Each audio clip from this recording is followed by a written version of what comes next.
Hello everyone, welcome back to our channel and welcome back to this video. In this video, we wanted to discuss with you JP Morgan's data access fee, which is leading to a shift in the US financial technology landscape. JP Morgan Chase has announced plans to charge financial technology companies for access to customer banking data, representing a significant change in the relationship between traditional banks and the fintech companies.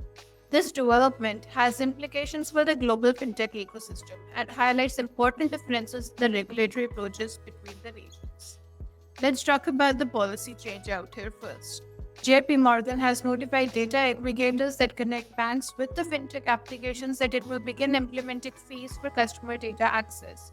These aggregators serve as intermediaries, enabling the fintech companies to connect their services to users' bank accounts for functions including payments, budgeting tools, and investment platforms. The fees will be tiered based on usage, with higher charges for payment-focused services. According to industry sources, the cost could amount to hundreds of millions of dollars across the sector. Implementation is expected to begin early September 2025, affecting all fintech companies that serve JP Morgan customers, regardless of where the fintech company is headquartered. JP Morgan cites infrastructure investment and security costs as justification for the new fee structure. The bank also states that it has invested significant resources in creating secure systems for data protection. From this policy change, let's go to the global fintech landscape for context. To understand the implications of this change, it is important to note that the current global distribution of fintech companies. The Americas leads the global fintech landscape with over 13,000 companies as of 2024, while the EMEA region, that is Europe, Middle East, and Africa, hosts approximately 11,000 fintech companies. However, Europe has demonstrated strong growth in fintech investment and valuation, making up 27% of the global cumulative fintech valuation and receiving 20% of venture capital investments in the sector, a higher percentage than in Asia.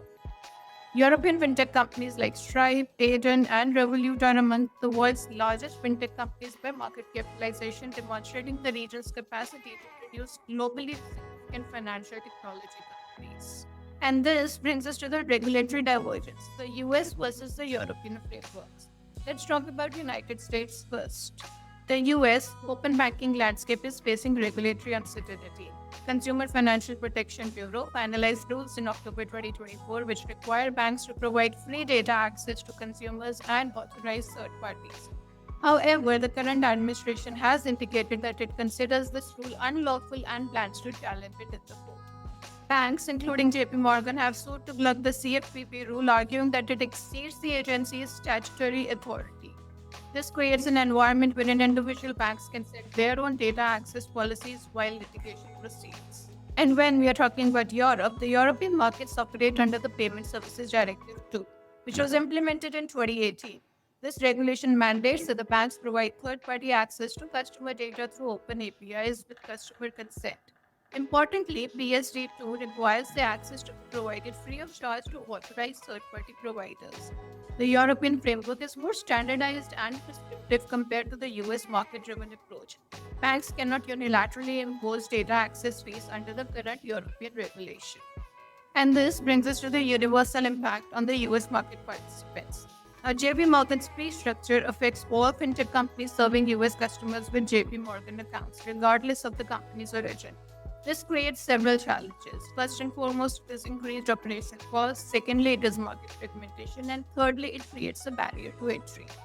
When we are talking about the increased operational costs, companies serving the customers with JP Morgan accounts, that is 91 billion customers, will need to factor in new data access expense, potentially affecting pricing strategies and profit margins.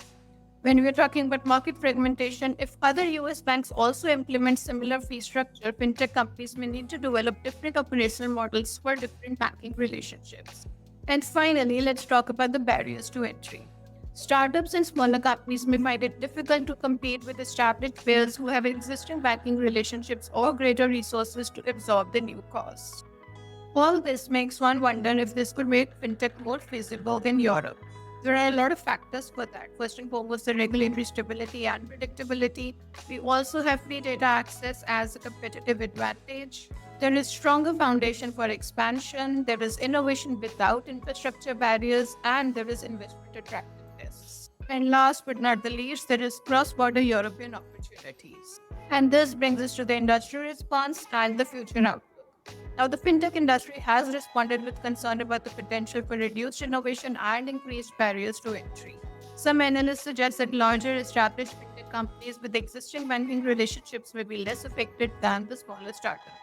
The outcome of US litigation over open banking rules combined with other banks' responses to JP Morgan's initiative will likely influence the global direction of financial data sharing policies.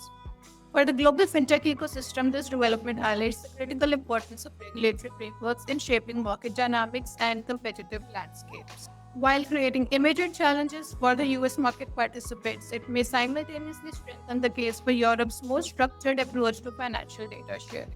In conclusion, we can say that JP Morgan's decision to choice for data access represents a significant shift in the US fintech landscape that affects all companies serving American consumers.